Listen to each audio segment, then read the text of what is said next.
Good evening. Thanks for joining us. We are learning more about when life can get back to normal for people affected by that fire and crane collapse in Vancouver's Dunbar neighborhood. The city says West 41st may not reopen to traffic until next month. And as CTV's Isabella Zaffarisi tells us, there were some harrowing moments in the aftermath of a crane crashing down onto a home. And all it is a shambles right now.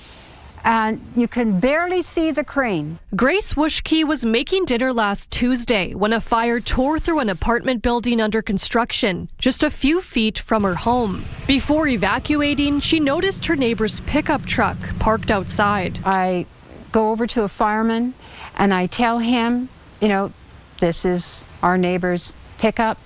He's got to be in the house. A crane from the construction site had crashed onto her neighbor's house, narrowly missing him. Fire crews moved quickly, eventually rescuing the man from his bathroom. There was so much noise with the sirens and the roar of the fire that he could have been screaming his head off. I wouldn't have heard him at all. Nearly a week later, and water is still spraying from what's left of his home. And that scary moment, and that most of us will never have to live through that. The city is now working to restore the area, but it's going to take time. Given this is far from a routine operation, right? It is going to be a demolition operation, not a salvage operation. The city says it will likely be 3 weeks until 41st Avenue reopens. Not ideal for students returning to school or businesses. My sales since the fire started is dropped.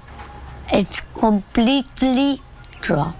I'm just hoping, we can work through it. I don't know. I don't know what to expect going forward. Business owners tell CTV News they've had little communication from the city. We're working hard to get this return to normal as quickly as we can, safely. There's still no word on what caused the fire. And while at least 2 homes were destroyed, thankfully, no one was injured. Things can be replaced. Lives can't. Isabella Zaffarisi, CTV News, Vancouver.